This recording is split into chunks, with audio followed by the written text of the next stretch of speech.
Why Jharkhand got separated from Bihar? 15 नवंबर सन 2023 ये वो दिन रहता है जिस दिन दो आपसी भाई जो एक साथ काम करते थे वो अलग हो जाते हैं। ये कहानी है झारखंड और बिहार की बंटने की। इस वीडियो में दोस्तों हम जानने वाले हैं बिहार और झारखंड के सेपरेशन के बारे में कि क्यों बिहार और झारखंड एकाएक अलग हो जाते हैं और कौन वो दो राजनेता रहते हैं जिनके चलते आज बिहारियों को और झारखंड वाले को काफी दिक्कत सहनी पड़ती है। क्यों वो कौन दो लोग रहते हैं जिनके वजह से झारखंड को बांट दिया जाता है। सत्ता के कौन रुमानदगी और सत्ता के कौन से नेता के सत्ते के चलते कौन से नेता रहते हैं जो बिहार और झारखंड को बांटने पर मजबूर हो जाते हैं। और एक सवाल मेरा लालू यादव से भी रहेगा कि क्यों वो 1997 में ये कहते हैं कि बिहार को कतई नहीं बांटा जाएगा और वही जाकर 2000 में बांटने के लिए गिर जाते हैं कांग्रेस के चरणों में। So let's start this video. दोस्तों बिफोर वॉचिंग दिस वीडियो मैं आपको सजेस्ट करना चाहूंगा कि आप इस वीडियो को देखने से पहले आप पाक और बांग्लादेश का जो पाकिस्तान और बांग्लादेश का जो डिवीजन था वो आप देख लें, क्योंकि उस पर अलग अलग बेसिस से ये आपको पता चलेगा कि डिवीजन क्यों होते, क्यों दो स्टेट या दो सेपरेट होते हैं। सो उस वीडियो में आपको अच्छे से पता चल जाएगा सेपरेशन के बारे में। सो आपको ज्यादा दिक्कत नहीं होगी। तो इसमें भी हम अलग अलग बेसिस पे देखेंगे कि कौन से वो नेता हैं जो जिनके चलती है बटा है, कल्चर, ज्योग्राफी सभी के बेसिस पे। पहले बता दो दोस्तों इसके 3 लीड रोल मुख्य लोग आते हैं। जैसे एक है दोस्तों जयपाल सिंह मुंडा, जो कि उनका भी जन्म दोस्तों बिरसा मुंडा की तरह एक आदिवासी क्षेत्र में होता है, आदिवासी समुदाय में होता है और बिरसा मुंडा के वो मतलब वंशज रहते हैं। और एक आता है दोस्तों शिबू सोरेन जो रहते हैं वो जयपाल सिंह मुंडा का ही भक्त रहते हैं, जो कि बाद में आते हैं किरदार के साथ, आपको पता चल जाएगा। और तीसरा हमारा रहता है लालू यादव। तो चलिए फिर देख लेते हैं सभी पर्सपेक्टिव को अच्छे तरीके से। दोस्तों हम पहले कल्चर से स्टार्ट करना चाहेंगे। कल्चर में हम 3 पर्सपेक्टिव को लेंगे, जैसे ज्योग्राफी, लोकेशन के बारे में। तो गाइस कल्चर के मामले में जो झारखंड था वो बिहार से बहुत ही डिस्टिंक्ट था, बहुत ही अलग था। ना तो वहाँ के लैंग्वेज मिल रहे थे, ना तो वहाँ की सोसाइटी अच्छी थी, ना तो वो ज्योग्राफिकल एरियाज मिल रहे थे। मतलब कहीं से भी बिहार और झारखंड का जो मेन मिलाप था वो एक दूसरे में देखने को नहीं मिल रहा था। दोस्तों पहले ज्योग्राफिक पर्सपेक्टिव को ले तो दोस्तों बिहार जो है वो ज्योग्राफिकल लोकेशन और कंडीशन के मुताबिक देखा जाए तो बिहार एक दोस्तों प्लेन सरफेस है जहाँ की खेती बहुत होती है। वहीं झारखंड की बात की जाए तो वो एक पहाड़ी क्षेत्र है जहाँ पे प्लेट्यू पठार ज्यादा पाए जाते हैं। और दोस्तों ऐसा माना जाता है कि झारखंड जो इंडिया का 40% प्लेट्यू कवर करने वाला राज्य है। तो इन दोनों में तो कभी मिलाप ही नहीं रहा कि एक तरफ प्लेन और एक तरफ पठार। दोस्तों अगर लैंग्वेज की बात की जाए तो जो बिहार है वहाँ ज्यादा से ज्यादा हिंदी की लैंग्वेज बोली जाती थी, मगही, भोजपुरी इस टाइप की। लेकिन जो हमारा झारखंड है दोस्तों वहाँ इस टाइप की भाषा को नहीं बोला जाता था, बल्कि वहाँ आदिवासी जैसे 20 और भाषाएं बोली जाती थी, जैसे संथाली, मुंडाली, हो, क्रुक और भी कई सारे लैंग्वेज जो उनके राज्य में बोले जाते हैं। और दोस्तों बिहार में जो था वो हिंदी स्टेट लैंग्वेज थी, बट वहाँ ऐसा बात नहीं था। दोस्तों अगर यहाँ पे दोस्तों सोसाइटी की बात ले जाए तो वो भी इन दोनों में कभी भी नहीं एक मिल सकता है, क्योंकि दोस्तों झारखंड जो था वहाँ ट्राइबल लोग ज्यादा मिलते थे, मतलब आदिवासी लोग ज्यादा मिलते थे। और लेकिन बिहार में बात की जाए तो वहीं आम जनता मिलते थे जो कि कुछ खेती वगैरह करा करते थे, लेकिन वहाँ आदिवासी ज्यादा मिला करते थे। दोस्तों एक 27% जो थे उस समय वो ट्राइबल पीपल थे और 12% ऐसे लोग थे जो कि स्ट्रगल कर रहे थे महतोज कि वो भी ट्राइबल लोग बन गए। और दोस्तों 1941 के सेंसस के अकॉर्डिंग दोस्तों 44% वहाँ पे ट्राइबल पीपल झारखंड में पाए जाते थे। और वहीं बात की जाए दोस्तों बिहार में मिथिला जैसे बहुत सारे अच्छे अच्छे प्लेस हैं। और झारखंड में दोस्तों इंडस्ट्रियलिस्ट की मार है, इंडस्ट्री वहां ज्यादा है दोस्तों। बिहार एग्रीकल्चर पे टिका है तो वो इंडस्ट्री पे टिका है। मतलब अगर दोनों को एक किया जाता तो एक तरह से मतलब इनको रोजगार भी मिल जाता और साथ ही साथ इनको अनाज भी मिलने को मिलती दोस्तों। लेकिन अब ये ऐसा नहीं हो सकता है क्योंकि स्टेट में जाने के बाद टैक्स लगती है। दोस्तों एक डिवीजन और यहाँ पे डिस्क्रिमिनेशन ये देखने को मिल रहा था कि बिहार और झारखंड के पास सेम एरियाज थे, लेकिन झारखंड जो था दोस्तों वहां मात्र 3% पॉपुलेशन थे हमारे बिहार के। क्योंकि वहां पठार रीजन थे। तो इस समय भी उनको लगता था कि अरे यार हमारा 3% है, तुम्हारा इतना है, फिर भी हम लोगों के इंडस्ट्री में तुम आकर काम कर रहे हो, तुम ऐसा फायदा उठा रहे हो। ये शायद होता होगा उस समय, चूंकि शायद अब कहाँ तक सच है, क्या डिस्क्रिमिनेशन फेस करनी पड़ रही होगी वो तो यहाँ देखने को नहीं मिल रही है। दोस्तों बांग्लादेशियों के साथ बहुत डिस्क्रिमिनेशन हो रहा था, लेकिन इनके साथ वैसा कुछ नहीं था।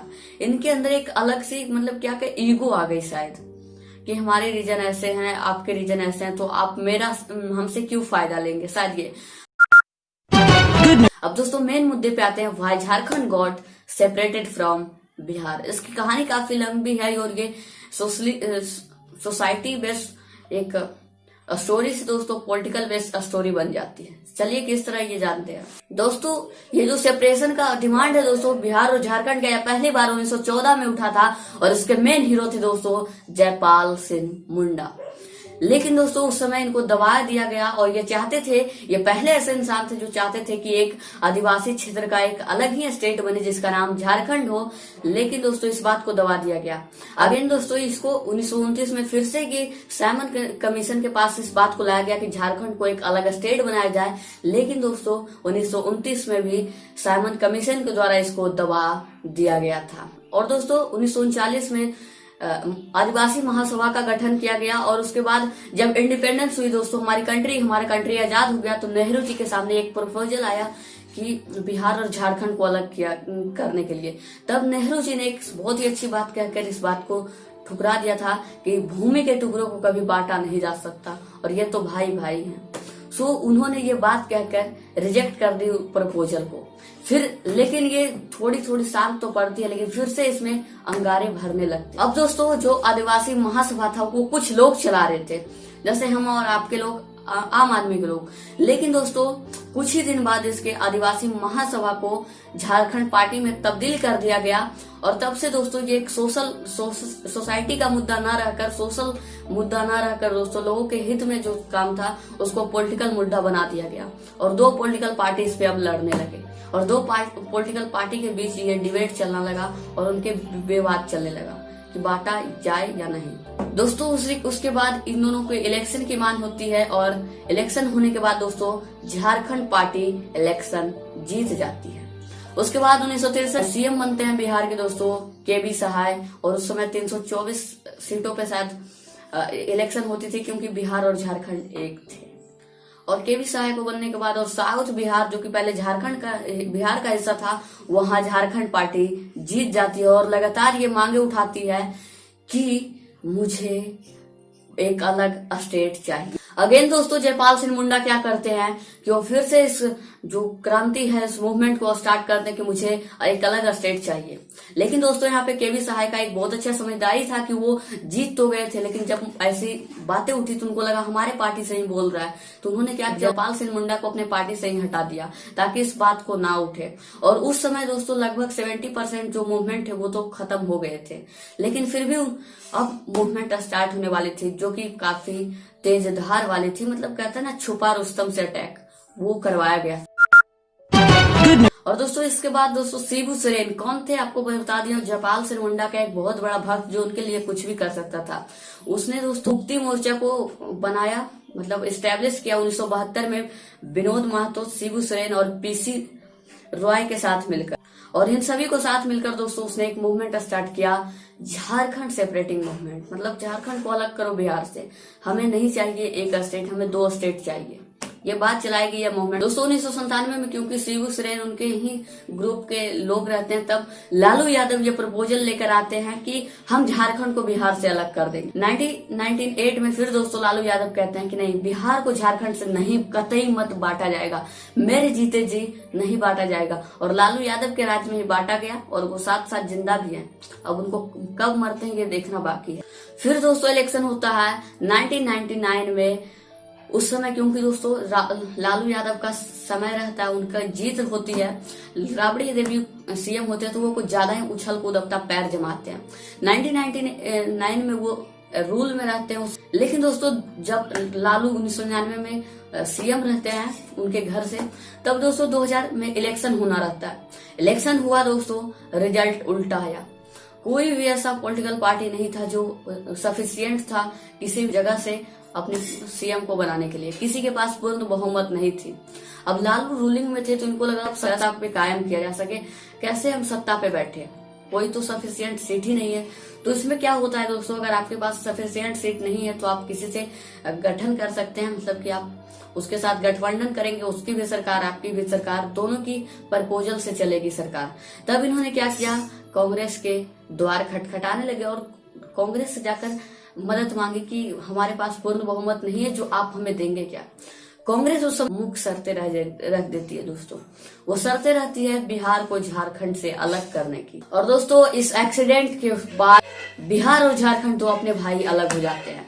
दोस्तों ये एक एक्सीडेंट माना जाएगा, ये कोई मतलब एक्सीडेंट की तरह हादसा नहीं था, ये एक हादसा जो एक सदमा पहुंचता है वो था दोस्तों। एक्सीडेंट की तरह नहीं, ये जानबूझकर मारा गया। उसके बाद दोस्तों लालू यादव मजबूर हो जाते हैं इस पे साइन करने के लिए। मजबूर क्या, पॉलिटिशियन थे, सत्ता की कुर्सी चाहिए इनको, इन्होंने अपने स्वार्थ के लिए किसी को भी बांट देना है, ये उनके खाते में था।